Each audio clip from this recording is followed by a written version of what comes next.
Bueno, pues primero es dar las gracias a Miguel Ernesto, de Cavite, al Centro Asturiano por acogernos y a mis tres compañeros de mesa que han tenido la deferencia de acompañarme en esta locura.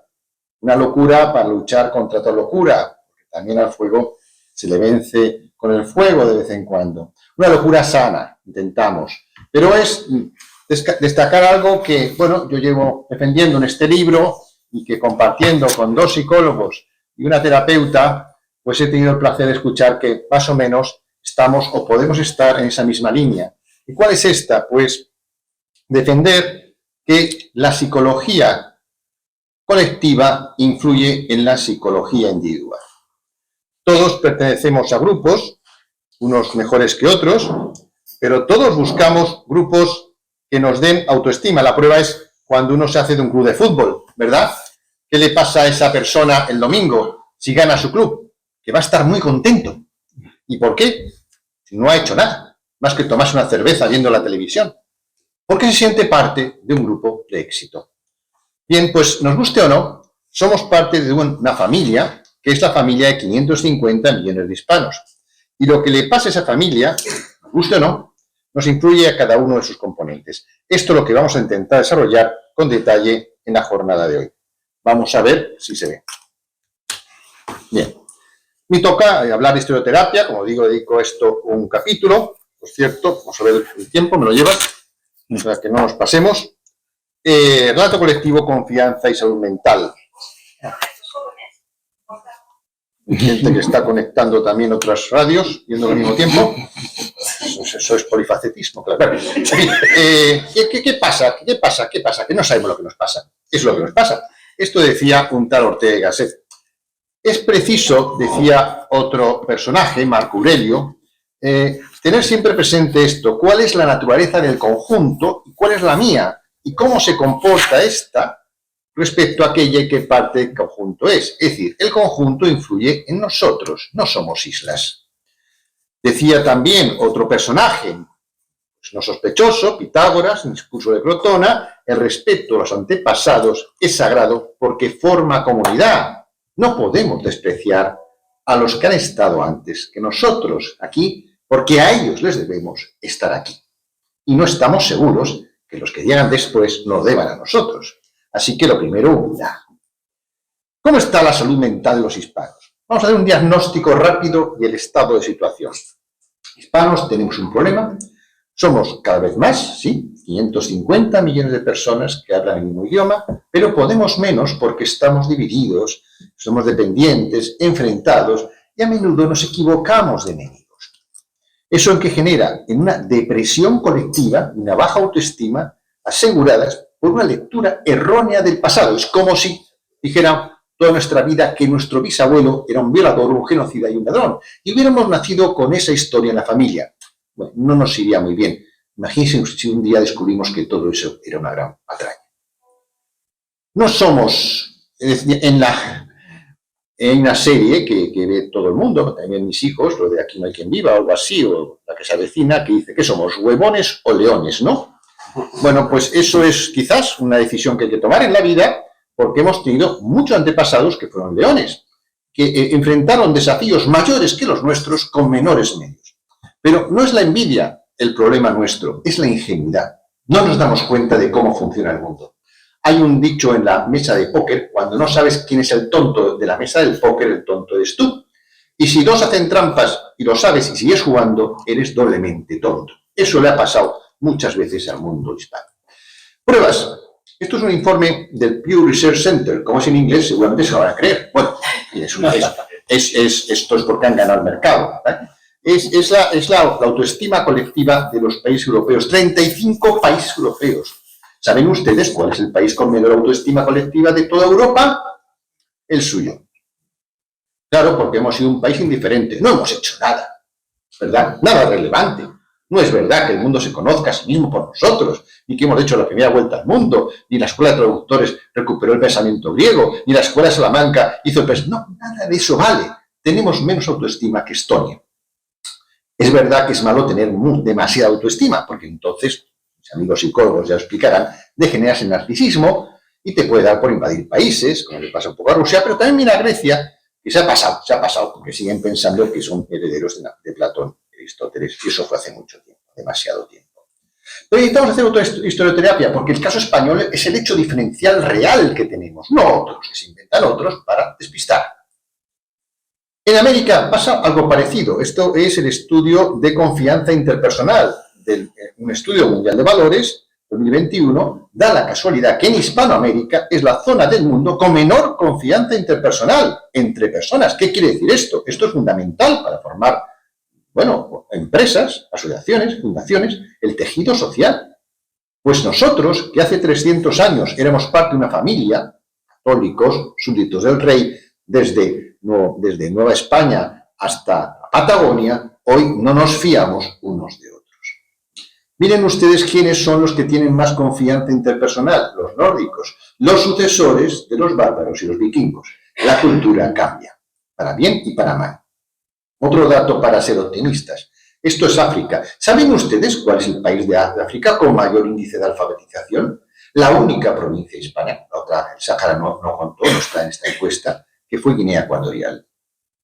¿Por qué será? La que menos Níger, una colonia francesa, pero aquí todos adoramos a los ilustradores franceses porque Francia es un gran país que se preocupa mucho por la cultura. Depende de quién. En fin, de nuevo. La autoestima individual, por tanto, está conectada con la autoestima colectiva. Igual que el imaginario individual está conectado con el imaginario colectivo. Por lo tanto, la hispanofobia, el odio a lo hispano, se considera un autoodio, degenera en una neurosis psicocultural, una depresión colectiva anunciada que tiene sus efectos prácticos. Pues al fin y al cabo, ¿no se dice que la economía es un estado de ánimo? Esta guerra cultural se fundamenta en tres terrenos: el relato, el lenguaje y las imágenes. Esta imagen, por ejemplo, es una ilustración de un tal de Brie, en el siglo XVI, al libro de Bartolomé Las Casas, que nadie leía porque no sabían leer, pero sí veían estas imágenes donde los españoles comían carne humana. Esto no era cierto, era más cierto de otros pueblos, como los aztecas, pero no hay imágenes de ellos. Estamos en la guerra cultural que empieza con la imprenta, pero muchos hispanos no se han enterado. La historia nos afecta a todos, vivos y muertos, de forma íntima, personal y colectiva, porque explica cómo hemos llegado a ser quienes somos y también cómo nos ven los demás. Incide en nuestra autoestima e incluso en las posibilidades de encontrar trabajo y tener éxito. Es, al fin y al cabo, nuestra carta de presentación. ¿Y qué pasa? Pues que tenemos creencias limitantes que nos llevan a una indefensión psicocultural aprendida. Hemos sido genocidas, hemos sido intolerantes, hemos sido científicos, anticuados, esclavistas. Todas las cosas negativas del mundo las hemos tenido nosotros. Todo esto es falso y lo demuestro en mi libro. También tenemos creencias limitantes internas, que las hemos creado nosotros, como ese dilema ustedes-nosotros que dicen los de allí, que somos distintos unos y otros. Si somos todos iguales, somos iguales, porque todos fuimos mezclados. Los criollos son hijos de españoles, los mestizos son hijos de los dos, y los indígenas también fueron los conquistadores. Cortés y Pizarro jamás pudieron haber conquistado aztecas e incas si no fuera porque el 90% de los indígenas salieron con ellos. Pero en fin, hay una serie de creencias que están empañando, contaminando nuestra psique colectiva, como que el América Virreinal fue una edad oscura. Y eso no importan los hechos, no importa demostrar que las independencias no liberaron nada, porque miren ustedes cómo están hoy y cómo estaban hace 2 siglos. Cuando Humboldt llegó, dijo que América hispana era la zona más próspera del mundo. Pero ¿qué importa, los hechos o los conceptos que perviven en el subconsciente? ¿A quién importa? ¿Cuál es el objetivo? Evitar el diagnóstico correcto de las causas de la dependencia hispana, porque sin diagnóstico correcto no habrá nunca solución. Hubo cancelación histórica, ha habido una memoria selectiva, ha habido un salto temporal, que es lo que produce una neurosis colectiva. Se mata al padre, a la madre, patria, se niega el legado, el linaje y también el ser mestizo. ¿Qué ocurre? Una neurosis de la victimización. Hay que ser víctima en vez de conquistador de tu destino. Hay una arquíristico cultural que lleva al síndrome del hispano complejado dividido contra sí mismo. Hispanobobos al poder. Hispanobobos aquel que lanza piedras con su tejado esperando que no le den la cabeza porque no se siente español o es muy guay. Bueno, esa gente es la que nos gobierna. Hay enemigos psicológicos internos, como una ingenuidad galopante. No hay pueblo más ingenuo que el hispano. No sabemos cómo funciona el mundo.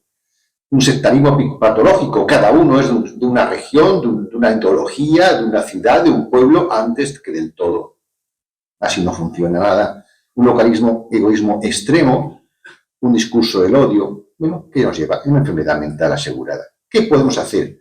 Pues el tratamiento, un nuevo modo de ver la historia, para sanar nuestra vida y sanar la confianza. Hubo un filósofo, Lumarinov, que dijo más Platón y menos Prozac, diciendo que estudiar filosofía podía evitar salud enfermedades mentales. Bueno, pero yo digo que más, que cambia tu historia y cambia tu vida. Cambia tus creencias limitantes por una mirada apreciativa hacia el pasado, camina a hombros de gigantes. Porque solo te sentirás querible si antes has sido querido. Es una cuestión también de psicología. Nunca antes la salud de los chavales había sido su principal problema. 1 de cada 10 intenta suicidarse hoy. ¿Por qué se ha ocultado que la vida es más una lucha que una danza? Y hay que estar preparados para esta lucha. Y no hay valores sin valor, ni valor sin valores. Recuperar el pasado empoderante de tus antecesores es presupuesto para ganar confianza y autoestima. Pasar del estado de víctima, de queja e ingenuidad al de conquistador astuto y consciente de tu destino. Porque el éxito es la diferencia entre ¿qué? Entre el nivel de dificultades y tu capacidad para enfrentarlas. No importa el nivel de dificultades que te enfrentes, si tu capacidad para superarlas es mayor. Y nos recordamos de los hombres que fueron esas 3 carabelas a un destino completamente incierto. Solo las dificultades marcas quién eres. Sin dificultades no sabes quién eres. Y para ser, lo que se trata es que todos tenemos una cara A cuando vamos a favor del viento y una cara B cuando vienen los problemas. El objetivo es pasar de cara B a cara A, siempre. Y para ello tenemos valores hispánicos empoderantes. Porque tenemos referentes de los que aprender que nos han sido borrados. Para esto, en vez de los referentes, nos ponen chivos expiatorios, para no asumir la responsabilidad nunca de sus problemas. Pero tenemos héroes y heroínas que tuvieron cualidades como el esfuerzo, el coraje, la resistencia, osadía, lealtad, inteligencia, creatividad, innovación, humildad. Basta con hacer una mirada y aprender de ellos. Recuperar la resiliencia y el liderazgo hispano. No hay que mirar fuera, no hay que empezar a aprender de los anglosajones, que es lo que seguimos haciendo siempre, sino ver que en el siglo XVI éramos los que dominábamos el mundo. Por algo sería. Algunas cualidades debimos tener entonces. Basta actualizarlas. Fuimos los primeros en enfrentarse a la complejidad, gestionar un imperio imposible en los 5 continentes, o la incertidumbre. ¿Se imaginan ustedes ahora, metidos estas 3 carabelas, surcando el infinito? Esto lo hicieron unos antepasados nuestros. ¿Qué perfil psicológico había que tener para viajar en estas naves? O para superar esta dificultad. Es una película que sabemos que no obtuvo el Oscar, probablemente porque molestaba a los anglosajones, que de nuevo los hispanos hayamos demostrado que tenemos mayor resiliencia que otros, desde Colón, Elcano, hasta esta gente, estos jugadores de rugby, que hicieron lo imposible sobreviviendo en circunstancias que probablemente pocos otros pueblos hubieran conseguido. Otro Blas de Lezo, ¿no? Ese superhéroe discapacitado. Cuando doy en una charla a los chavales en los colegios, les digo, ¿cuántos están deprimidos? Podría preguntar hoy aquí, ¿cuántos de ustedes están deprimidos? Levanten la mano. Claro, si están deprimidos, pues no levantarán la mano. Pero ya les digo yo que el 20% de esta sala está deprimido, es estadística. ¿Y qué pasa? Porque les digo, bueno, ¿y cuántos de ustedes están tuertos? ¿Cuántos de ustedes tienen un brazo paralizado? ¿Cuántos les falta una pierna? Porque su antepasado, Blas de Lezo, me pasó todo eso. No había tantos adelantos y no se deprimió. Llegó a ser teniente general de la Armada.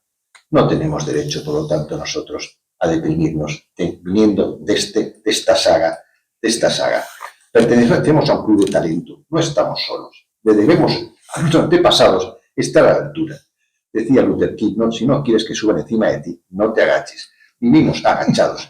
No nos agachemos, optemos por viajar a hombros de gigantes, que los tenemos y en gran medida. ¿Es esto algo carca y de derechas? Amar a nuestra madre. Fíjense ustedes este poema, Madre España.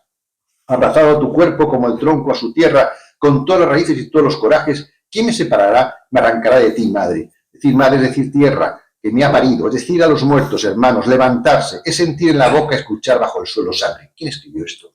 Miguel Hernández. Hubo un día en que España, el mundo hispano, tuvo éxito. Pasaba la unidad en la moral y la eficacia. Llegó la leyenda negra de división, y entonces llegó la decadencia, la violencia, el caos y la corrupción.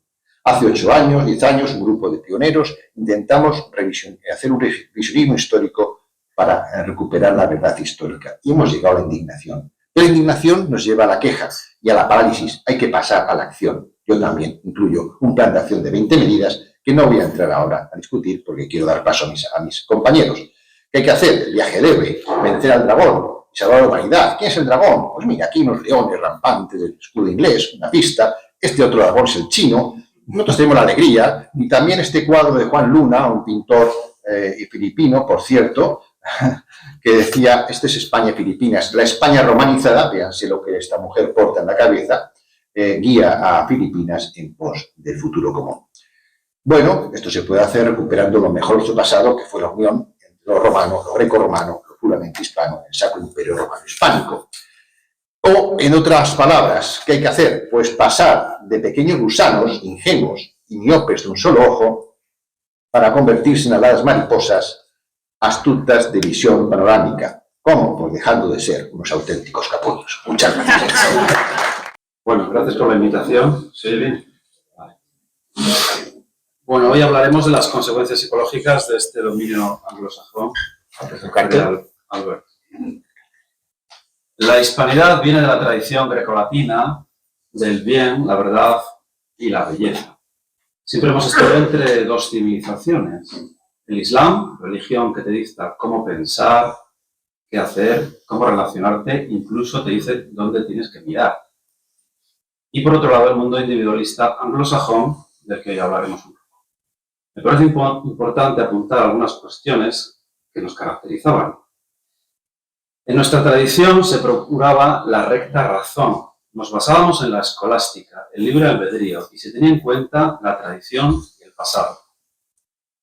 Si algo caracterizó nuestra etapa virreinal es la libertad de los nativos en igualdad de condiciones que los peninsulares. Véanse las leyes de Burgos de 1512 y después se desarrollaron en otros sitios. Leyes que fueron la base de los derechos humanos. Estoy de acuerdo con el ensayista Gabriel Calvo Zarraute cuando dice que fuimos el último imperio moral. Era importante el honor. Incluso estuvimos en guerras para defender a otro. Gracias a Lepanto, media Europa hoy no reza en dirección a la Meca. Si leemos El Quijote, está repleto de ejemplos donde defendía causas perdidas. No somos una cultura tan utilitarista como la anglosajona. Nos caracterizaba nuestro empuje hacia la comunidad, el bien común. Está bien ganar dinero, pero si esto repercute en los demás. Dábamos mucha importancia a los rituales colectivos que había en los pueblos. Un ritual es algo muy sano, donde uno deja de mirarse el ombligo y pasa a pertenecer a una comunidad. Dábamos mucha importancia a la familia y lo deseable era llegar a la virtud. Como decía, durante siglos hemos conservado nuestra identidad entre estas dos civilizaciones. Pero en un punto de la historia, las ideas del luteranismo se han colado por todas partes. A mi juicio, fueron dos momentos de inflexión. El primero en el 98. Como sabemos, esto ocurrió tras un penoso siglo XIX y tras padecer guerras que otros provocaron con mentiras como Napoleón, como en el caso de Alacorazón, Maine, Estados Unidos. La situación era muy complicada para España. El ejemplo más citado es Ortega y Gasset, que vio en esa Europa sublime todas las soluciones. Autores como Gustavo Bueno o Unamuno no pensaban lo mismo. Realmente lo que llevó de esa Europa sublime de Ortega fueron ni más ni menos que dos terribles guerras mundiales. Pero España, en el 98, sufrió otro tipo de derrota. Una derrota moral o psicológica. Agotados por un siglo XIX, bajamos los brazos y empezamos a dar por bueno todo lo que llegaba de la Europa luterana. Hubo un segundo momento que fue la caída del muro, y ahí el mundo anglosajón y su ideología ya no tendrían rival. Era la época de Ronald Reagan y Margaret Thatcher, que por cierto, una persona que hizo tanto contra España, y hay una plaza dedicada a ella en Madrid. La ideología anglosajona se hizo dominante. Algunas culturas se protegieron más y otras, como la nuestra, no pusieron filtro alguno. Finalmente, lo que ahora tenemos es el utilitarismo luterano, que sostiene que lo bueno es lo útil. El trabajo es un camino a Dios. El trabajo libera. Es la frase de Lutero escrita en las puertas de los campos de exterminio nazis. Lutero, pese a su buena prensa y a las películas de Hollywood que hablan maravillas de él, la realidad es que hablaba de castigar a los pobres, castigar a los judíos. Era un antisemita, un antihispano y era un racista. El pueblo anglosajón está predestinado. Ellos son los elegidos y no todos nos podemos salvar. Esto se ve fácilmente en su colonialismo depredador, donde se exterminó a los nativos en Estados Unidos, Australia, en Canadá, la famosa frase de el mejor indio es el indio muerto. Desde el catolicismo todos nos podemos salvar, de ahí el mestizaje en América. Y es importante la comunidad donde uno también tiene obligaciones. Pero el utilitarismo va emparejado a la libertad, que ha triunfado, ha llegado a cuajar en nuestra cultura. Hoy las personas son más pragmáticas, hacen más actividades solitarias, se empoderan, se dedican a escribir, a pintar, a hacer crossfit, a hacer deporte, por supuesto viajan, se dedican única y exclusivamente a uno mismo en una suerte de ensimismamiento. Sé egoísta, piensa en ti, dicen muchos psicólogos y psiquiatras a sus pacientes. Es el Satanás de la Divina Comedia, frío, solitario, masticando los cuerpos de los otros que ya no importan, simplemente se usan y se tiran tipo Tinder. Otra idea que ha terminado por triunfar es me salvo por la fe. Ya no hay que dar cuentas a nadie. Esto es muy importante. El luteranismo no se necesita un confesor, uno se confiesa a sí mismo. Esto conlleva que la libertad personal esté por encima de todo. Y esto también nos lleva a un sujeto aislado, a la soledad. Nunca había tanta gente sola como hoy día. La propuesta luterana es los actos dan igual frente a los actos del catolicismo que sí importaban y mucho. Era una postura a fin de cuentas que promueve la luterana el egoísmo en el sentido de que no se necesita un otro. Es también una suerte de psicologicismo que ha triunfado. De hecho, las facultades de psicología en España han pasado de una en el año 69 a 52 actualmente. Y la psicología, pese a que digamos que es una ciencia hecha por personas. Y las personas tenemos ideología. Y estas personas y organismos que dirigen la APA, el DSM y las revistas de impacto, hay que tener en cuenta que todas vienen del mundo anglosajón. Lo que nos ha llegado son sus valores, su estilo de vida y su ideología. Hay dos modelos que han triunfado, dos modelos de Estado, y que los dos, a mi juicio, han fomentado el individualismo. En los países anglosajones el modelo de Estado tiene que ver con el buscarse la vida. Es una cosmovisión, lo importante no es el grupo o la familia, y cualquier dependencia es vista como una debilidad. El objetivo es conseguir dinero, hay que ir a trabajar a Londres de lo que sea, triunfar por uno mismo, es la visión calvinista de sálvese quien pueda. El mito de Robinson Crusoe. La otra variante es el Estado que da respuesta a todo. Un Estado fuerte frente a una sociedad puntillista sin lazos entre los individuos. Suecia, Noruega son países luteranos que han sido puestos como ejemplos en su confianza a la autoridad del Estado. La consecuencia psicológica de estas políticas es que las personas llegan a prescindir de las relaciones. No necesito a nadie, pues la respuesta es el Estado. Si quiero un hijo, lo haré in vitro y me lo pagará el Estado. Si quiero estudiar, tendré becas y, por tanto, ¿para qué quiero la familia? Como decía hace poco la portavoz progresista del gobierno, Isabel Celaá, los hijos no son de los padres, son del Estado. Las consecuencias son enormes. 1 de cada 4 personas en estos países nórdicos muere solo y nadie reclama su cuerpo. También sabemos que la soledad y la carencia de vínculos está relacionada con la salud y el aumento de las enfermedades mentales. En este caso, el Estado, que busca igualdad, choca con la idea de familia, que es desigual. En definitiva, el Estado sustituye a la familia. Ninguno de estos dos tipos de sociedad que han tenido tanto éxito Lo neoliberal y la socialdemocracia diferencian, y esto también es importante a mi juicio, diferencian el exogrupo del endogrupo. Explico. Ninguno protege la identidad del endogrupo frente al exogrupo. Y de ahí se entiende, por ejemplo, que no haya que poner ningún límite a la inmigración. Si vinieran 100 millones de taiwaneses, daría igual, puesto que para un neoliberal lo importante son los trabajadores y los consumidores. Y para la socialdemocracia, bajo la idea de igualdad y justicia social, no debe establecer ninguna diferencia entre unos y otros. En Occidente, y esto es muy importante, solo se entiende la protección individual. Esto es un error enorme, a mi juicio. No se entiende la protección ni de la pareja, ni de la familia, ni mucho menos del país. Si todo depende de uno mismo, dan igual los pecados, tampoco hay culpa. Podríamos decir que hay un nuevo trastorno psicológico y sería el trastorno de exceso de amor a uno mismo. Esto genera problemas a la hora de establecer una relación de pareja, puesto que conlleva la relación de pareja reglas y límites. Por esto el gran problema de hoy en día es la pérdida de los vínculos y del lazo social. Las parejas rompen a la primera. Se ha impuesto el hago lo que me da la gana. Y esto es muy difícil confiar en el otro. Por consiguiente, establecer una familia. Y al final, si no hay confianza, la gente se aísla. Basta abrir la ventana y mirar a la calle, todo está lleno de mascotas y de perros.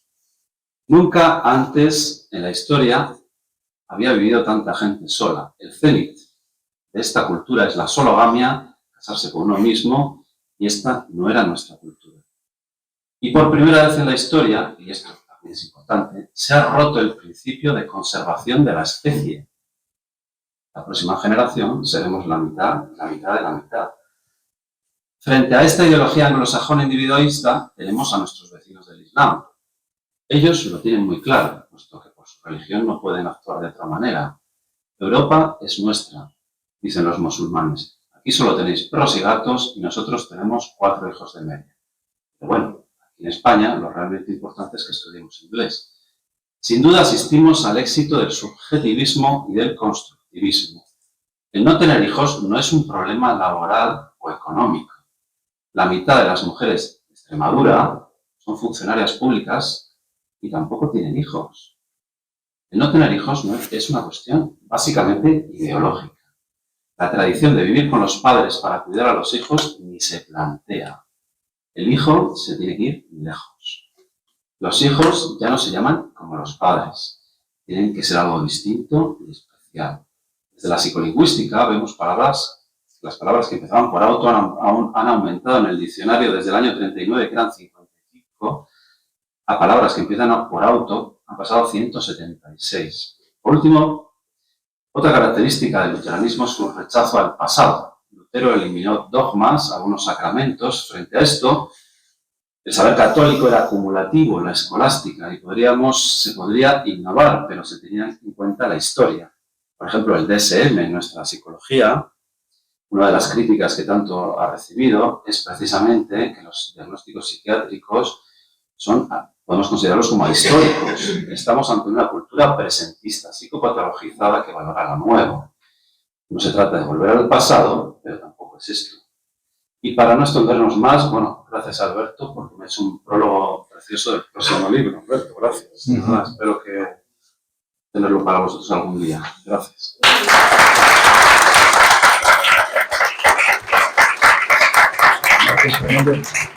Efectivamente he escrito un libro sobre la crítica al individualismo que recomiendo cuando se publique por quien se publique.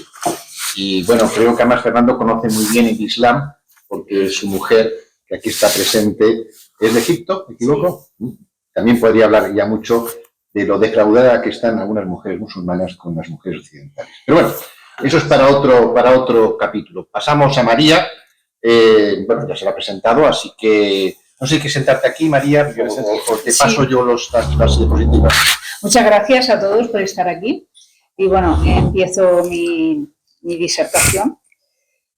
Mi aportación a la hispanoterapia, este término que ha acuñado Alberto Gil Ibáñez, mi aportación es desde la terapia holística. Se trata de aplicar técnicas como la hipnosis leve, el Ho'oponopono. Ya creo que mucha gente de aquí no sabéis de lo que estoy hablando, pero a lo mejor sí. Entonces, bueno, si no busquéis información. Desde las constelaciones familiares y desde la terapia regresiva, aplicadas a personas y a grupos que deseen sanar su mala imagen como hispanos. Esa es mi aportación. A lo largo de 400 años se nos ha ido programando con las ideas de que los hispanos somos lo peor de lo peor entre todo lo peor. Y aunque en el consciente sabemos que eso no es cierto, la verdad es que en el inconsciente tenemos guardadas las imágenes negativas de lo que representa ser hispano. Esa es la razón por la que no tenemos fuerza a la hora de defendernos. Para poder sanar es necesario hacer consciente el inconsciente. Y claro, en el inconsciente es muy difícil de acceder, así es que es necesario hacer una técnica.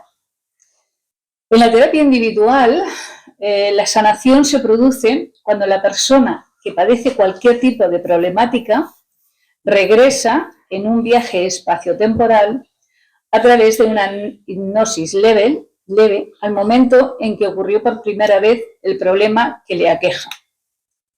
Desde ese momento en el que una parte de la persona que está en el pasado empieza a sentir en el cuerpo físico la emoción que sintió en el pasado y la persona experimenta una catarsis que será más o menos violenta dependiendo de su nivel de implicación en el proceso terapéutico. Toda vez que está reviviendo el hecho traumático, el cuerpo libera el estrés a través de la catarsis física y cuando la persona vuelve a la calma, se le pide que hable con el niño, el adolescente o la parte de la persona que sufrió el conflicto. Al sentir el apoyo incondicional y el amor de la parte consciente, el niño o el adolescente abre el corazón y puede ahora ver el hecho traumático con otra mirada. De la misma manera, podemos viajar en el espacio-tiempo a la infancia de nuestros padres, abuelos y ancestros en general, y sanar de la misma manera el conflicto que se padece en la actualidad. Pues los temas siempre se repiten generación tras generación. Esto forma parte de mi experiencia personal como terapeuta. En principio empecé como logopeda y cuando me di cuenta que trabajando con las madres era más fácil ayudar a los niños que tenían dificultades, es donde descubrí todo este entramado. Esa es mi experiencia con cientos de personas que han sanado fobias, adicciones, dolores físicos o emocionales que les aquejaban, haciéndolo de esta manera. Mi interés por la historia y más concretamente sobre la leyenda negra surgió cuando, tratando de sanar temas personales, pude llegar hasta mis bisabuelos, siendo imposible bajar más en el tiempo. Sabía con total seguridad que el conflicto venía de los tatarabuelos, es decir, de mucho más abajo, pero al único sitio que podía llegar era hacia los bisabuelos, que me llegaban información de lo que les había ocurrido a ellos. Según iba descendiendo en el tiempo, tuve que bucear en la historia para tratar de ver cuál era el contexto social, económico, político, religioso y cultural. Es decir, histórico, para poder empatizar con los ancestros. Y en esa búsqueda en la historia fue cuando descubrí que los pueblos o países tienen también, dijéramos, un alma común, que padecen síntomas concretos y que se repiten siglo tras siglo, exactamente como ocurre con los procesos individuales. Todo se repite.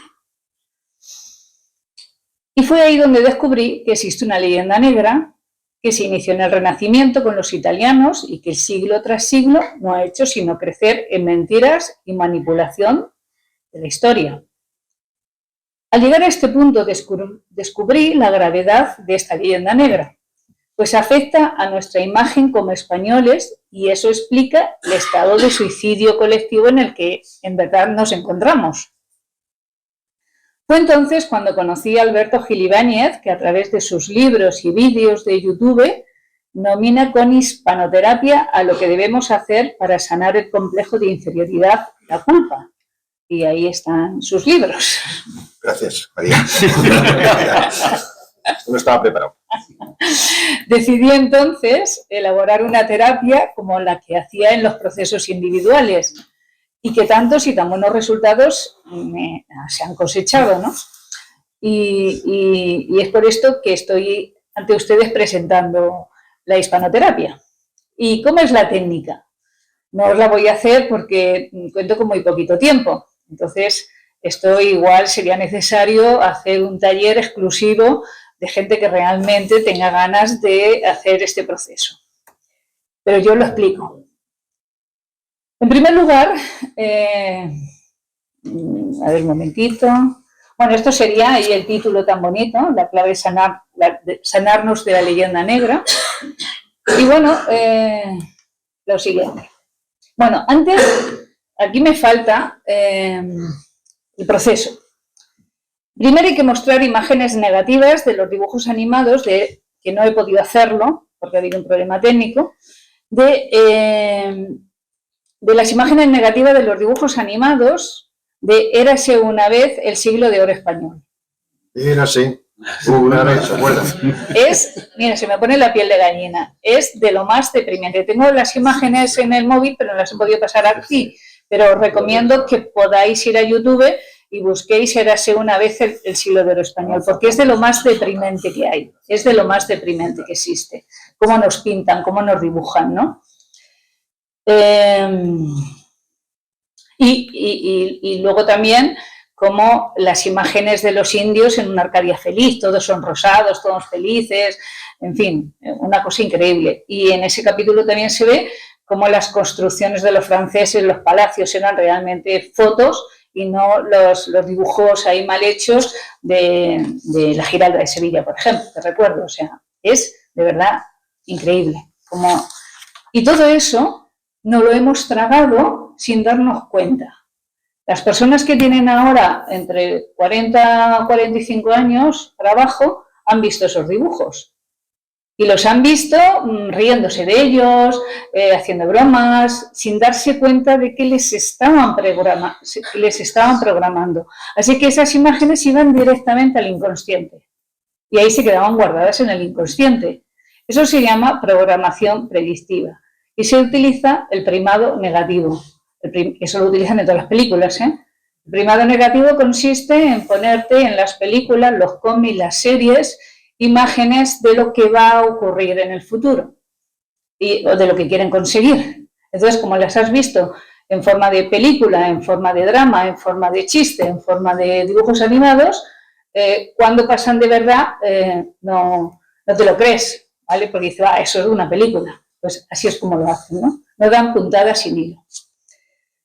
Vale, la segunda parte, o sea, una vez que se presentan estas imágenes de Érase una vez, la segunda parte consiste en que la persona empieza a sentir una reacción emocional. A mí antes se me han puesto los pelos de gallina, pero si yo os hubiera llevado a una relajación donde estuviéramos no solamente escuchándonos, sino que estuviéramos con los ojos cerrados, viendo esas imágenes y conectando con la tristeza y la rabia y la frustración que eso nos produce, va a generar una emoción, va a generar una catarsis, que yo le llamo. Bien. Esa reacción que será de tristeza, de pena, de rabia, de culpa, de frustración, y se producirá un sentimiento de repulsa y de desolación. Por lo tanto, se rechaza desde el inconsciente el hecho de ser español. Es decir, dentro de nuestro inconsciente tenemos el programa de que ser español es lo peor que hay. Así que, pero de eso no somos conscientes, está en el inconsciente. Esas imágenes han entrado en el inconsciente a través de una técnica que se llama programación predictiva y que han utilizado el primado negativo, que consiste en introducir imágenes negativas en películas, series, dibujos animados, cómics, sin que las personas sean conscientes de que están siendo programadas al estar totalmente desprevenidas. Porque claro, si estás prevenida ya el consciente dice no me lo quiero creer y no me lo creo, pero como estás distraído porque estás riéndote de ello y de estar disfrutando de la película, pues te lo tragas. Dichas imágenes se cuelan en el inconsciente y desde allí condicionan nuestro presente y nuestro futuro. Es que si no condicionaran, pues no tendría importancia, pero es que condicionan este presente y este futuro. Ser consciente de esos programas inconscientes es el objetivo de mi terapia. A nivel individual es como yo lo he hecho con las personas y a nivel colectivo con la hispanoterapia es mi objetivo. Por lo tanto, en mi propuesta sería mostrar esos fotogramas para generar el malestar físico y emocional que provoca la catarsis a través de la cual liberar la energía bloqueada que sustenta el conflicto. La tercera, o sea, eso es generar el conflicto a través de remover el inconsciente, remover la energía. Y el segundo punto sería proyectar las imágenes de los reyes más importantes, que por ejemplo empezamos con Isabel la Católica, empezamos con Fernando el Católico, con los reyes católicos, es decir, con el matrimonio, con su hija Juana, que ha sido la gran ninguneada y la gran olvidada, con Carlos I y con Felipe II. Entonces, lo que mi propuesta es, cuando conectamos con Isabel la Católica, por ejemplo, con la primera, es utilizar las técnicas de Ho'oponopono, que consiste en decir gracias, lo siento, pero todo esto estamos en un estado de meditación, de relajación. Entonces decimos, la técnica consiste en decir gracias, lo siento, perdóname, te amo. Y quiero que las personas entonces conecten con la reina, como si la tuvieran delante, en una actitud de como antiguamente se tenía ante el rey, ¿no? De vasallaje, bajando la cabeza, quizás en genuflexión, y decirle a la reina, gracias, lo siento, perdóname, te amo, y simplemente reconocer que nos perdone porque nos hemos olvidado de todo lo que hicieron, ¿no? Y cuando se llega a ese punto, lo que se produce, lo que la gente experimenta, las personas experimentan, es una mirada de amor de ella hacia nosotros que lo estamos haciendo, ¿vale? Podemos ver cómo la reina, es que lo he hecho ya esto, he hecho ya esta técnica, ¿no? Cómo la reina se emociona simplemente al reconocer que sus hijos no quiere nada, solamente quiere que se le reconozca, nada más. Como una madre que ha sido olvidada, rechazada, ignorada, ninguneada y que el hijo pródigo vuelve a casa. Pues es de la misma manera. Y así lo hago con los otros reyes, ¿vale? Y luego, la cuarta parte sería proyectar todo ese listado de héroes, que es una lista muy grande, que confeccionamos en un grupo que se llama un grupo de leyenda negra de Granátula, y la gente me fue diciendo nombres de héroes, y entonces hacemos lo mismo, ponemos a todos estos héroes delante nuestro como una fila muy larga, muy larga, muy larga, los vamos nombrando y repetimos lo mismo delante de ellos en una actitud de mucho respeto. Gracias por todo lo que habéis hecho, lo siento, perdóname porque os hemos olvidado, os hemos rechazado, ignorado y os amo y os amamos, ¿vale? Y en la quinta también, ponemos a todos los caídos por España, los civiles, militares, misioneros, sacerdotes, monjas, reyes, en defensa del cristianismo, de nuestra rey, de nuestra patria. Y a esto es lo mismo, o sea, esto es el pueblo español, porque el pueblo español ha sido heroico todo. Así es que lo mismo, una fila muy larga, con muchísima gente ahí, y le repetimos lo mismo. Las técnicas de gracias por lo que habéis hecho, lo sentimos, perdonadnos porque nos hemos olvidado y os amamos. Y esta es mi propuesta.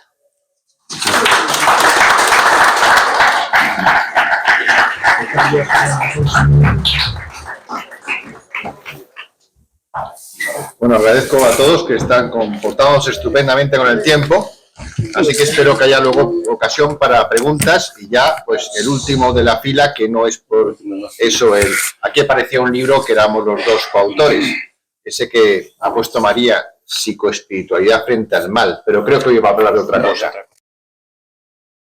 Bueno, y yo lo que os he preparado era dar respuesta a esta pregunta.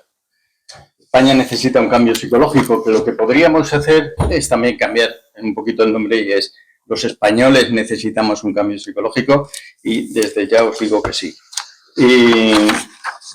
Y para esto yo lo voy a plantear, ahí lo tenemos, pues ahí tenéis la raíz de lo que yo os voy a explicar.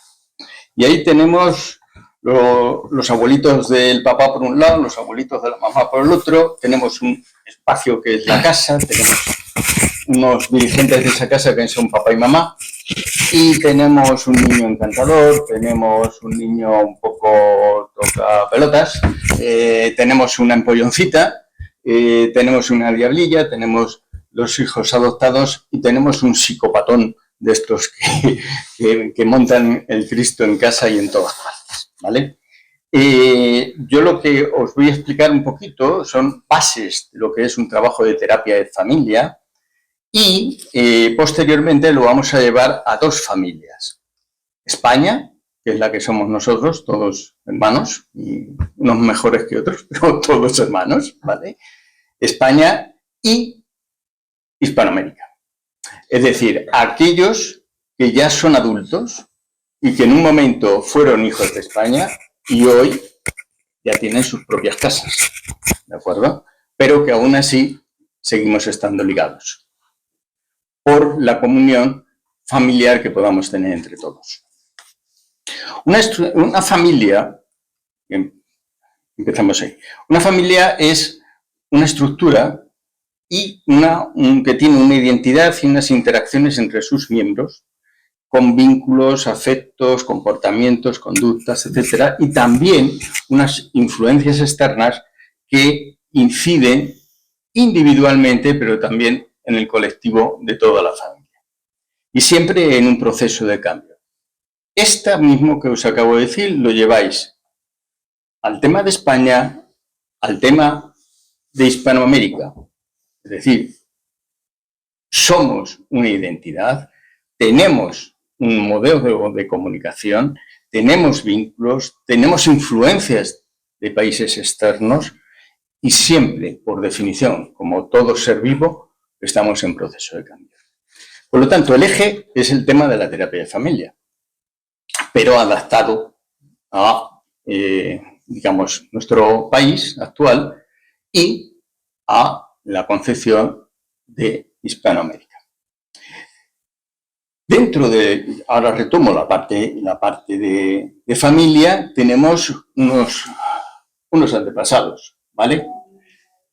Os leo un texto de cita bíblica del libro de Números, Números 14, versículo 18.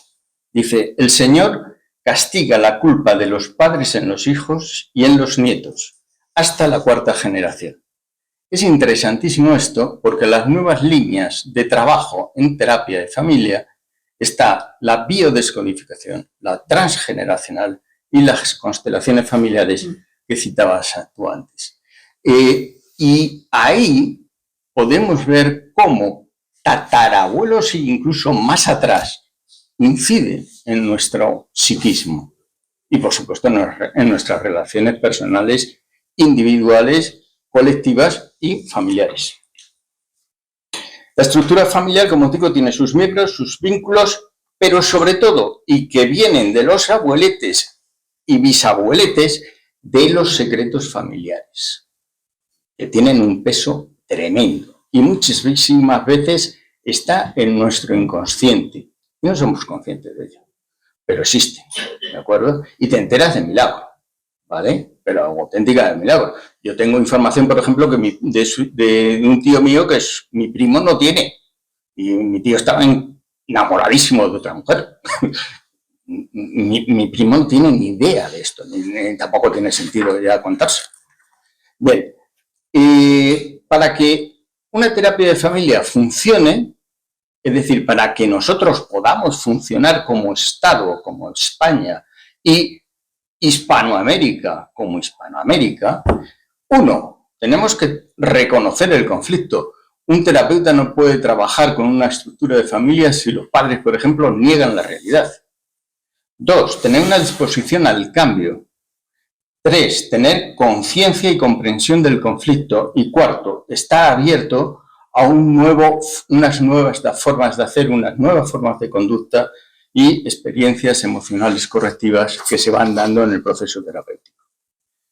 ¿Qué es lo que no puede hacer? Y que, por desgracia, en este país y en Hispanoamérica se ha hecho, es negar la realidad de que hay un problema porque se quiere un cambio. Dos, poner conductas que lo único que llevaban es a mayores cabreos y más distancia. Y tres, que cuando ya se llega, que no hay posibilidad de solución, se empeña en que se quiere producir el cambio, pero eso ya es inmodificable. Digamos, el país, si hablamos de Hispanoamérica, los países ya se han independizado, ya se hacen adultos, dejan de ser hijos de España. Vamos ahora al ámbito exactamente nuestro. Os he dejado ahí una cita que dice: la sociedad que camina hacia el futuro sin la luz del pasado camina entre tinieblas. Y es importante ser consciente de nuestro pasado, ¿de acuerdo? Muy importante. Y nuestro pasado, no vamos a meternos en la época de Atapuerca, nos venimos un poco para acá. Para mí, el punto depresivo grave, y lo pagamos todavía, es cuando las provincias de Cuba, Filipinas y Puerto Rico nos la quitan los norteamericanos. Eso genera en España una crisis depresiva grave, de la cual aún yo creo que no hemos levantado cabeza. ¿De acuerdo? Hay procesos, por ejemplo, se intenta traer a un rey de Italia, Amadeo I de Saboya. Dura 2 años y además el hombre se va y le intentaron matar con un atentado. Se proclama la Primera República, dura 1 año. Aparece en la restauración borbónica porque Martínez Campos, el general, se carga la Primera República y mete a los Borbones de mal, que están más o menos 60, 70 años, hasta 1931. Ya no cuento esa historia, porque eso ya lo sabemos. Guerra civil y no hay proyecto común. Y esto es algo que en psicoterapia lo tenemos muy claro. Podemos trabajar el proceso depresivo, ansioso, lo que tú quieras. ¿Sabéis cuándo empezamos a decir, joder, esto va bien? Cuando el paciente o la familia tiene idea de proyecto creativo. En ese sentido, los que seáis profesionales en psicología y si no también, os recomiendo la obra de Héctor Fiorini, que ha sido para mí uno de mis grandes maestros, que se llama El psiquismo creador. ¿De acuerdo? Porque cuando hay un proceso creador, uno está abierto a la vida. ¿De acuerdo? El problema es cuando no ves luz ni tienes camino para solucionar las cosas. Toda esa situación acaba en la guerra civil, ya sabemos cómo acaba todo el tema de la guerra civil, y yo veo un puntito de luz con la transición. Suárez, Felipe, Carrillo, Fraga se ponen de acuerdo, nos ponemos todos de acuerdo y parece que la cosa tiene tirón. Pero hasta un determinado punto. Yo supongo que a lo mejor aquí hay gente que piensa de distinta manera. Para mí, todo otra vez empieza a funcionar mal a partir de Zapatero. Pero bueno, yo me he metido en los problemas actuales, ¿no?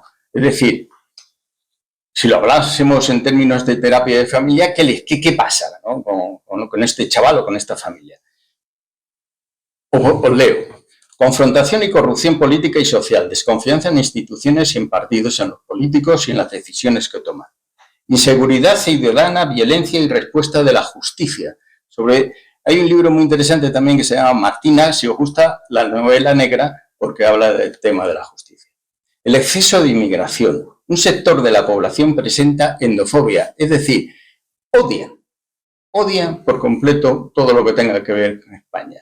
Si aquí hay alguien con endofobia, a lo mejor le está saliendo algún problema en la piel solo por ver lo que tenéis en la diapositiva. Pérdida del concepto de familia, implantación de la cultura woke con todo lo que conlleva eso, entre un cambio climático y todas estas cosas. La inoculación del miedo a través del COVID. Eso fue, vamos, un estudio fantástico sociológico que nos dejaron acojonados a todos, ¿vale? La tasa de paro real en Europa está al 6 y nosotros la tenemos al 12. La pobreza, ojo, según el INE, el Instituto Nacional de Estadística, está el nivel de pobreza en España al 26,5%. Una cuarta parte pobre en este país. Se lo dijo la Madre Teresa de Calcuta a la reina. Aquí también tienen ustedes sus pobres, ¿eh? La deuda, esto es muy divertido, la deuda económica de la administración pública. A mí, cuando lo leí, dije, ¿y esto existe? Debemos, la deuda es de, qué de risa, 1.625 miles de millones. Yo no sabía que existía esto. Yo lo más que llego es a la primitiva, que toca 180 millones. No, esto ni se me ocurre. Está por encima del 108% del Producto Interior Bruto. Los altos precios de la vivienda y de todo esto, incertidumbre en el futuro, presión y exigencia en el día a día, problemas en la familia y sensación de que vivimos en una sociedad individualista y muy competitiva.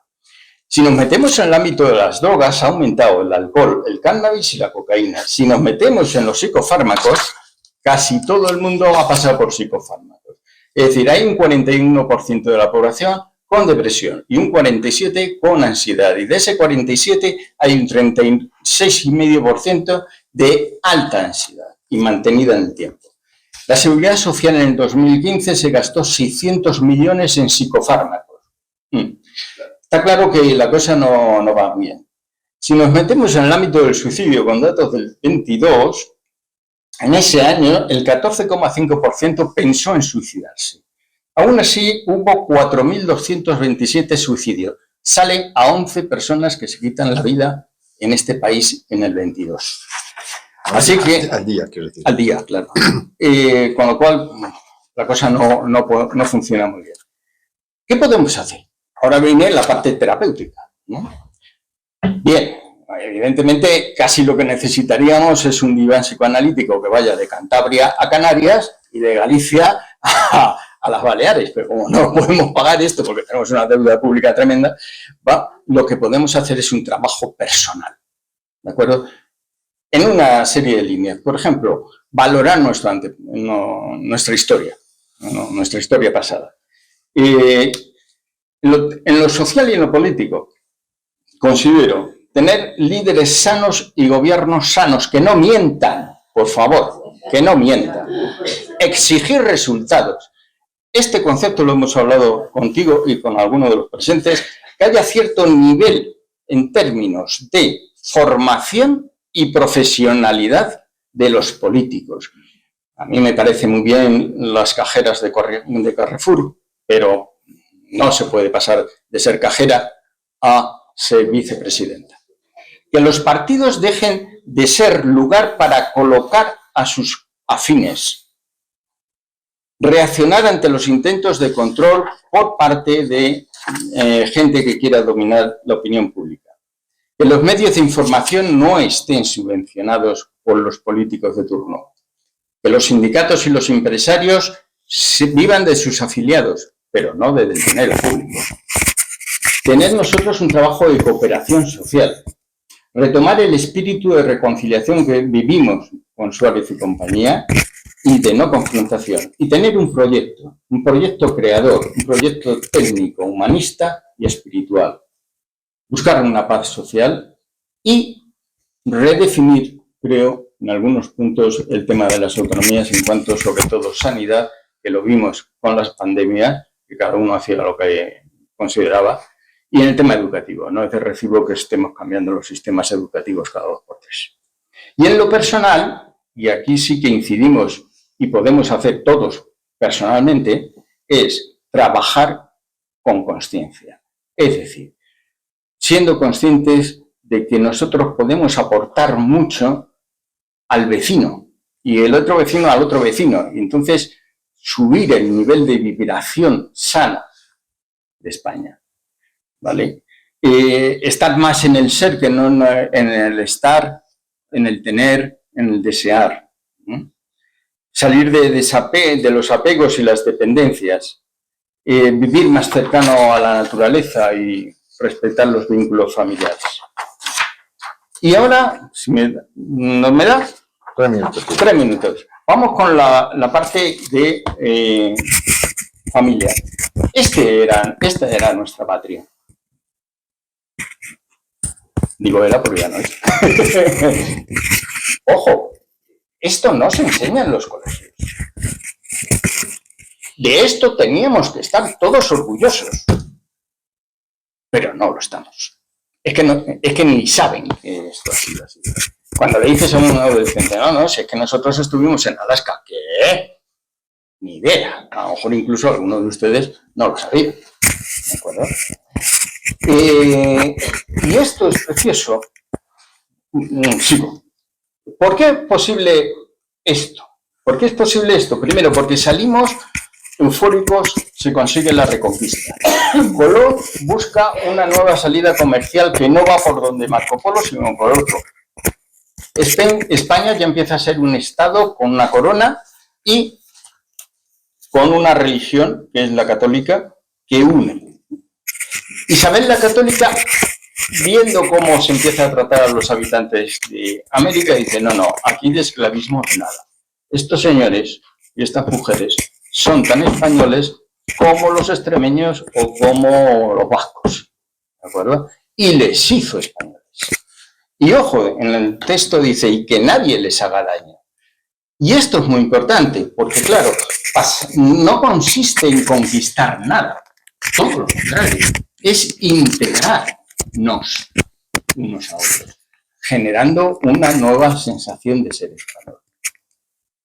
Había una tecnología marítima frente a Inglaterra, una estructura de Estado bien formada, no me voy a meter, ahí tenemos los virreinatos de España, que funciona bien hasta que Napoleón nos invade la península ibérica. Y es muy divertido y es muy curioso, porque Napoleón nos invade a nosotros. ¿Quién nos intenta salvar y pelear por la España Europa, en la parte de Europa? La España americana. Genial. Y se generan en 1810 las Cortes de Cádiz con representantes de estos. Aquí hay una persona que estuvo en el centenario de los 100 años de la Constitución de Cádiz. No llegó a más, no llegó a realizarse. Lo que se genera es una nueva identidad española y, como os decía Leo de Héctor Fiorini, un nuevo proceso creador. ¿En qué? En catedrales, en hospitales, en servicios administrativos, en universidades, en vínculos afectivos, en definitiva, en general, nuevas familias. Y eso es muy sano, ya me estoy pasando. Poco más os quería comentar. Sí. ¿Qué nos une? La Comunidad Europea, al principio se llamaba Comunidad Económica Europea. Y hay una frase de un cantante argentino de ahora, que lo leí el otro día en La Razón, que dice: la historia ya es historia y lo que prevalece entre España y Latinoamérica son los afectos. Ese es el punto. Por ahí, Hispanoamérica puede desarrollar una comunidad hispana que en principio ya existe de alguna manera. Me informó bien una amiga que tengo aquí, que ha trabajado mucho en el tema, sobre todo en temas de cooperación, sobre todo en inclusión social, sistemas educativos, culturales, sanitarios, medioambientales y nuevas tecnologías. Eso existe y funciona bien. Incluso me comentó, como en Europa, tú puedes trabajar en una parte de América y se te cuenta, bueno, vienes aquí a trabajar y te vuelves a tu país y eso cuenta para tu jubilación, ¿vale? Entonces, eso existe y podríamos tener un proyecto muy interesante, pero lo tenemos que hacer con mucho cariño y mucho amor. Y ahí ya os cierro con esta frase de San Juan de la Cruz, a una monja, a una madre de la Encarnación. Donde no hay amor, porque se quejaba la pobre mujer, que donde no hay amor, ponga amor y sacará amor. Creo que si lo podemos hacer con amor, no desde el cabreo, no desde la confrontación, pues a lo mejor nos puede ir bastante mejor las cosas. Y lo último es este chistecito de Mafalda, Historia Nacional. Y le dice la profesora, bueno, ya han estudiado ustedes y tal, han aprendido mucho, ¿verdad? Y la respuesta de los niños, yeah. Claro, ese es el problema. Vale, pues nada más.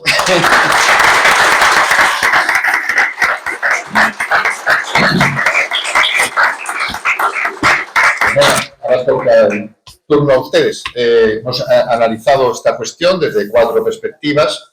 Hemos intentado que sean complementarias y que se enriquezcan unas a otras, perspectivas distintas, evidentemente.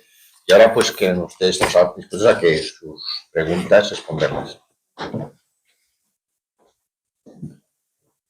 Por favor, las ponencias las han hecho ellos.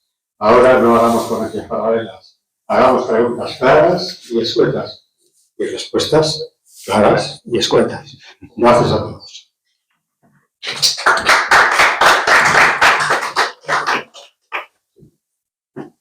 Había una mano por aquí. Está, ¿sí? ¿Qué plan tienen ustedes? Si puedes levantarte y nos... ¿Qué plan tienen ustedes para divulgar o para implementar lo que han explicado donde debe ser, que es la educación primaria o la educación secundaria? Porque aquí supongo que venimos parte de los oyentes ya sabidos de lo maravillosa que es nuestra España y somos luchadores contra esa manera, pero con el sistema educativo en contra, con la historia que nos omiten del imperio 3 siglos, hay que hacer algo. Entonces, ¿qué plan tienen ustedes a nivel pragmático de implementar algo? ¿Con quién y si existe? O al menos aquí en Madrid, por ejemplo. ¿Quieres decir algo?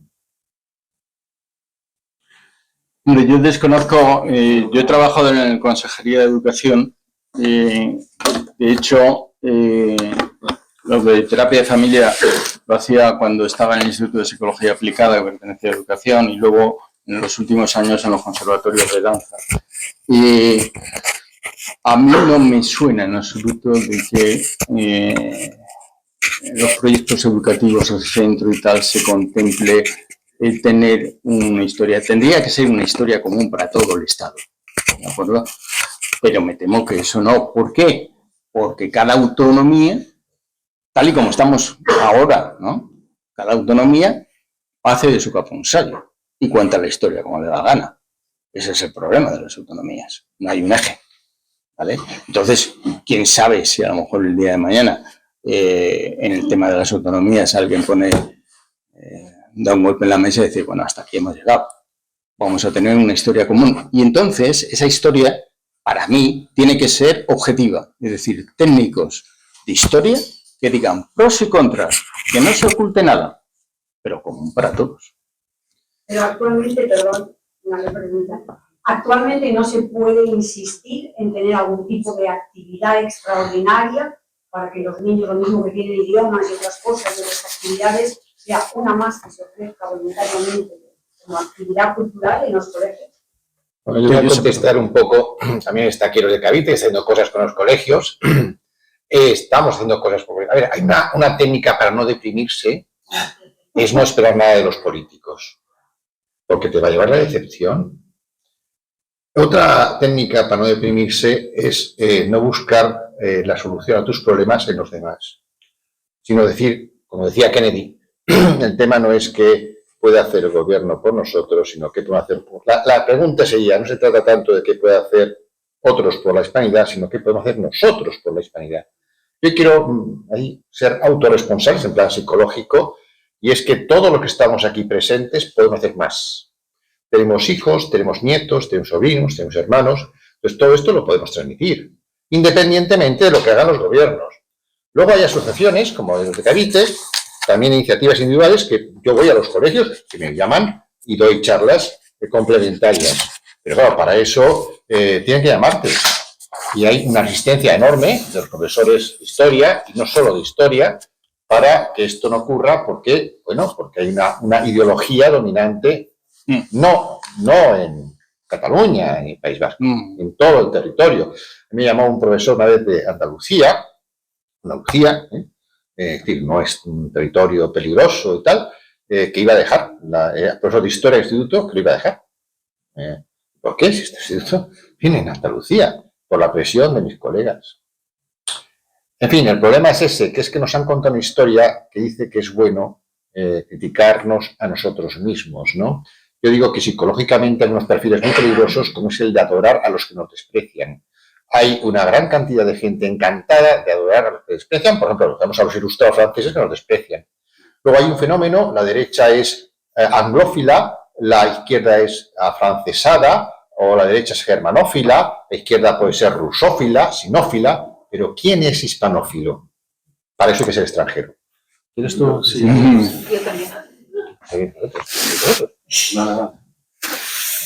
Bueno, yo lo que quiero decir es que hay que salir a la batalla cultural, como decía Elvira Rocababe, y yo creo que hay que hacerlo desde el lugar que cada uno está.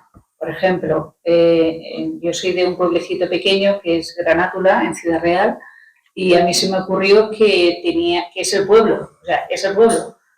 Si no nos movemos nosotros, esto es un 2 de mayo, así sentí que había que hacerlo.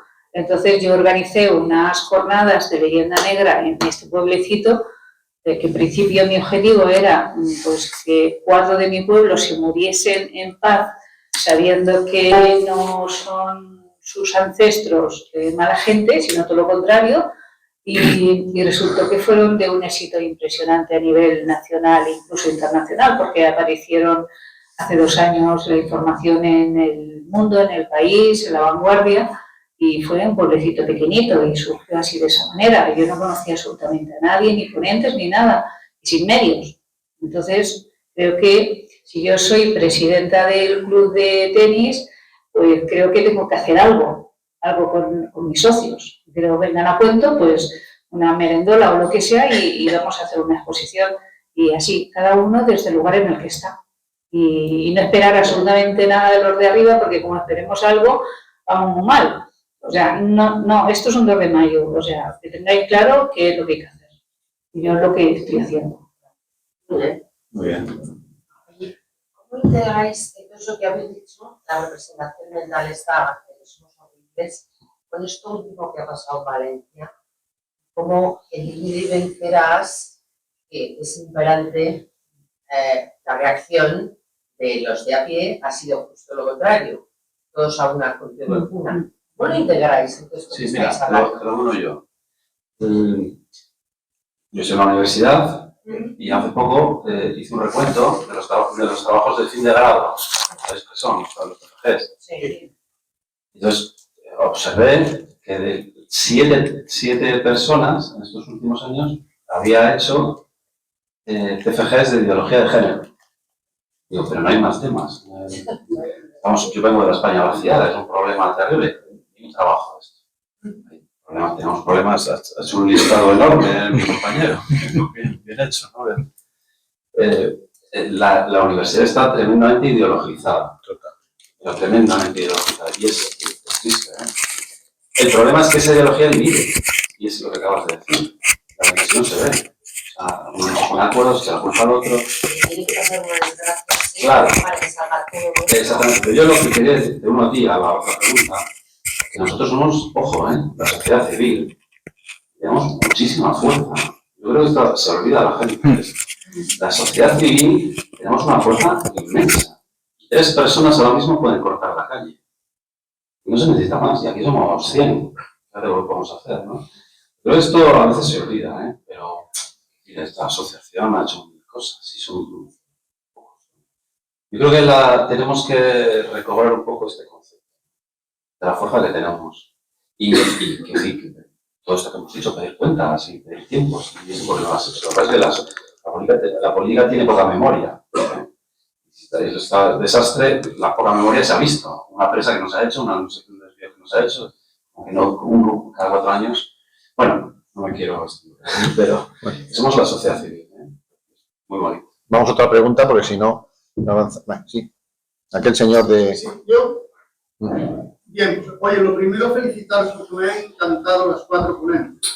Muy buenas las 4. Si tuviera dado un premio, no sabría a quién, y se lo daría a María porque es la más guapa de... Eso sería lo único que me encanta. Sospecha de género, ¿no? Sospecha de género. Está bien, está bien. Decía un presidente americano que si ignoramos lo que hicimos es imposible saber lo que somos. Y yo le añado, si no sabemos quién somos, entonces tenemos que creer aquello que nuestros enemigos dicen. Los enemigos hablan muy mal. Esa es una realidad. Y nada más que eso, no tengo problema. Mejor.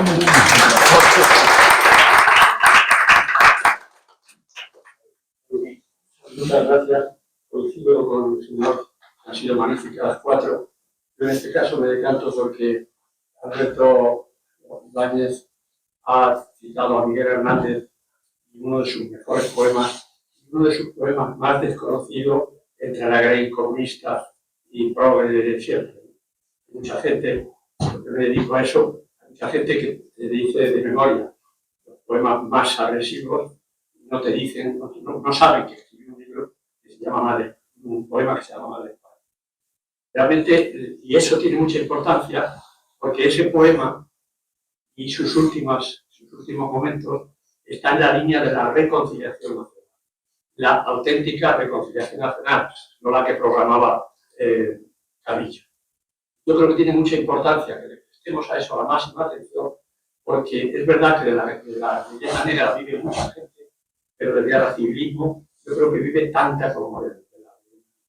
Y aquí estamos constantemente sometidos a una lucha total por reivindicar la guerra, por reivindicar la revancha, y los que tendrían que reivindicar lo bueno que salió de esa guerra, muchas cosas terribles que salieron, pero lo bueno que salió, tendrían que defender la línea de reconciliación nacional que tiene el régimen sobre todo a partir de la guerra. Entonces, me parece muy oportuno que ahí donde vayamos tengamos en cuenta ese aspecto de la reconciliación nacional y rindamos honor también a los que desde la otra parte, diríamos, se atrevieron a programar. Bueno, ¿te quieres Humberto a participar? Sí, yo... Bueno, adelante, ¿qué quieres? Buenas tardes, yo casi tendría que estar ahí porque soy el editor de Alberto. Y entonces, a mí me gustaría dar un mensaje a la pregunta, cuestión que ha hecho usted, porque quizá tiene una visión muy oscurantista, porque tenemos una sombrilla enorme que nos quita el sol, pero el sol existe. Me llamo Paz, Paz. soy educadora y llevo 50 años en la enseñanza. Perfecto. Entonces, pues partiendo de esa base de experiencia profesional, que es muy potente, lo que sí tenemos que tener muy claro es que ahora mismo no podemos contar con la parte político-legislativa, porque está fomentada precisamente para hacer todo lo contrario de España, porque España no se la quiere una España viva, la quiere una España adormecida y actualizada, por eso tenemos autonomía. Y tenemos, además, tiene el sistema, un sistema mediático propagandístico muy potente, que posiblemente son los que siguen repitiendo la leyenda. Pero hay un punto de luz, que es el sol que está más allá de la sombrilla que notamos. Y es exactamente que las redes sociales pues, se han convertido en la oveja negra de todo ese sistema, porque las redes sociales las estamos ganando. Si ustedes se dan cuenta, no solamente existe este proyecto editorial, hay más, gracias a Dios, no estamos solos, hay más que tienen una batalla encarnizada, aportando una cantidad de valor brutal. Hay movimientos como Héroes del Cavite y otros muchos, y gracias a Dios no todos, que están haciendo una batalla muy importante. Lo que pasa es que es una batalla no muda, sino enmudecida por los medios, que no nos van a dar cuenta. Hay otra parte muy importante, si ustedes se fijan, las redes sociales realmente está tomada por la derecha sociológica. Los grandes youtubers, tanto aquí como en América, son grandes hispanistas. Gente que sigue y lucha de manera brutal con cientos de miles de seguidores, millones algunos de ellos. Agustín Laje, Marcelo Gulló,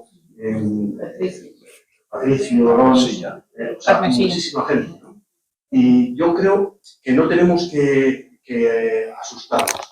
Todo lo contrario, tenemos que coger esa fuerza que están dando mucha gente que puede darnos, que ha conseguido darla, y ayudarles, fomentarlos, promocionarlos, hacerlos llegar a la gente. Ver un vídeo bueno y mandárselo a la gente, ver un buen podcast y mandárselo a la gente, un artículo y mandarlo a la gente, un buen libro y recomendarlo a la gente. Por favor, regalar libros. No digo los míos. No digo los míos. Pero también. Pero también. Es muy importante. Por favor, en las primeras comuniones, cumpleaños, reyes, regalar libros. Es que fulano no lee, que se lo coma. ¿Ya está? Es que es así, es muy importante. Porque un libro, a diferencia de otros medios de comunicación, como puede ser un podcast, como puede ser un programa de radio, una tertulia, eso siempre gana. Es material, es algo que pesa encima de la mesa y ahí está. Podemos tener un cuñado que venga los bocadillos, al final no las hojas de libro, ¿no? Ya, algo ha habido también, ¿no? Pero bueno, diría poco. Vale.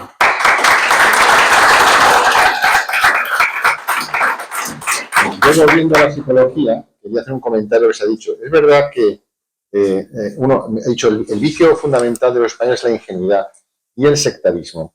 La ingenuidad no tengo claro cuándo surge, aunque el ingenioso hidalgo Don Quijote era bastante ingenuo, ¿verdad? Porque veía gigantes, amaba a una mujer que nunca vio, puede ser. Pero el sectarismo es un arma cultural que nos han incorporado en nuestra psique para que no avancemos.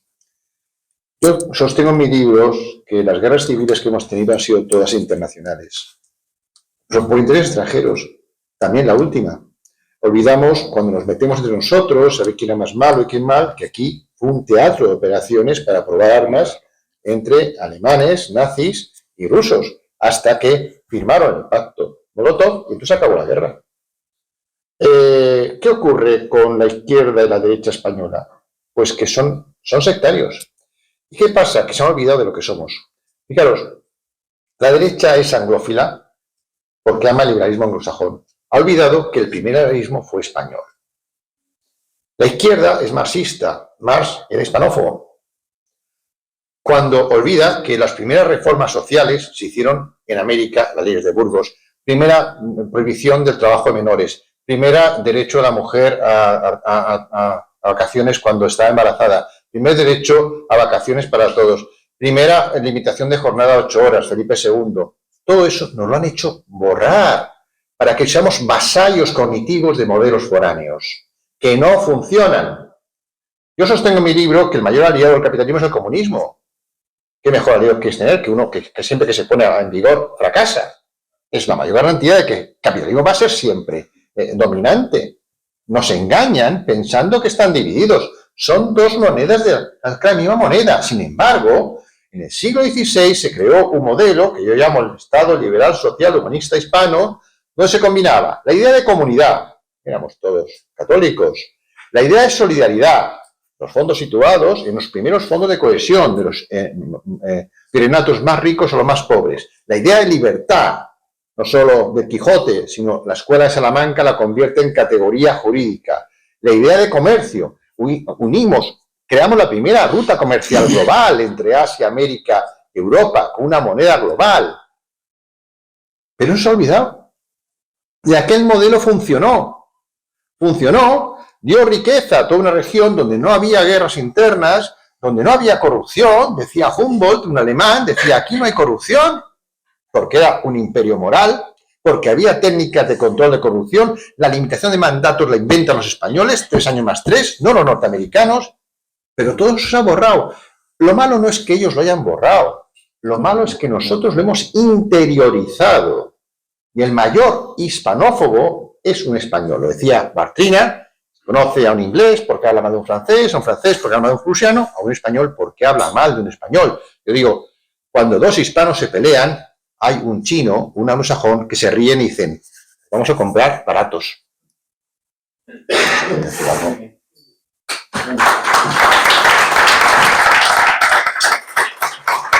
¿Alguna pregunta más o estamos ahí al... Sí, no sé qué horario tenemos. Menos la última, pues ya está, la última. Creo que seguimos con los lenguajes equivocados de ideas. Efectivamente coincido absolutamente con eso. O sea, no es una cuestión de pugna ideológica, sino los estratégicos que se nos llevan por delante.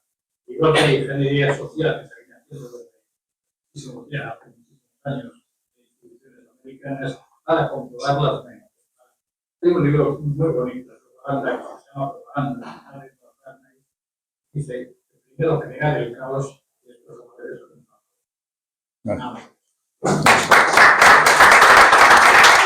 Si queréis una última intervención para cerrar, cada uno breve, 30 segundos. Bueno, yo soy muy optimista, creo que hay mucho futuro. Creo que cuando se hace el bien, siempre viene el bien. España hizo el bien y el karma, ¿no? Lo que siempre recoges, ¿no? Entonces, en las personas, cuando se recoge el karma o la cosecha, es, pues a lo mejor cuando eres un viejecito, ¿no? En España creo que lo vamos a recibir. Estoy completamente segura. Es así, por ley divina. Y yo siento además, por lo menos en las jornadas que yo he organizado, que Dios está ahí detrás ayudándonos, ¿eh? Basta que digamos allá que voy y ahí empiezan a ocurrir un montón de milagros, casualidades y coincidencias que hicieron que un pueblecito pequeño, sin ningún medio y sin nada, organizara unas jornadas impresionantes. ¿Por qué? Porque está la divinidad detrás, porque se hizo el bien. Yo estoy completamente segura de eso.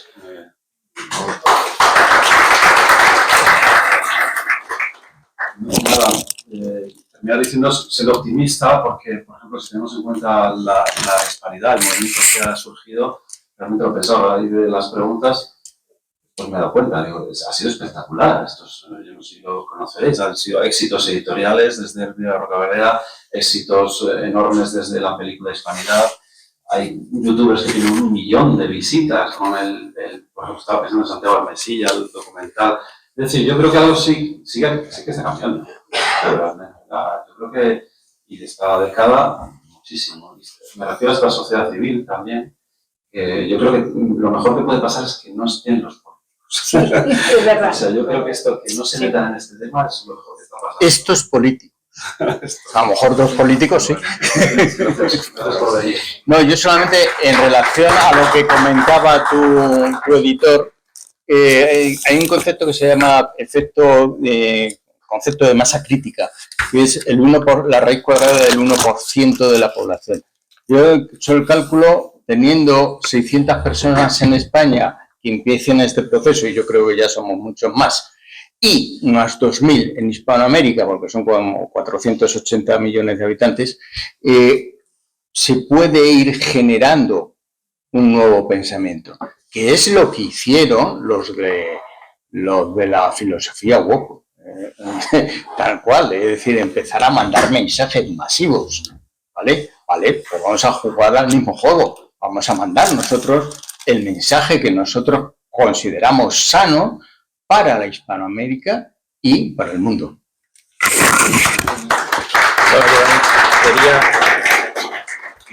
Quería acabar con dos, pero ¿quieres hablar ahora o después de todo? Bueno, entonces dejamos una cosa para el final. A ver, dos mensajes optimistas. Una es, como decía Humberto, en los youtubers. Bueno, Piqué habla español. ¿Por qué? Porque su mercado son 550 millones y Piqué no es tonto. Segunda cuestión respecto al poder de la sociedad civil. Hombre, aquí no sé cuántos somos, unos 50, y hablando como se han puesto mis compañeros un tanto mesiánicos, pues hombre, hay que recordar que un señor de barbas y pelo largo hace 2000 años predicaba ahí en el desierto, ahora un lago, no había internet, no había televisión, y tenía solo 12 amigos y mirad la que montó. Así que hay esperanzas. A predicar, hermanos.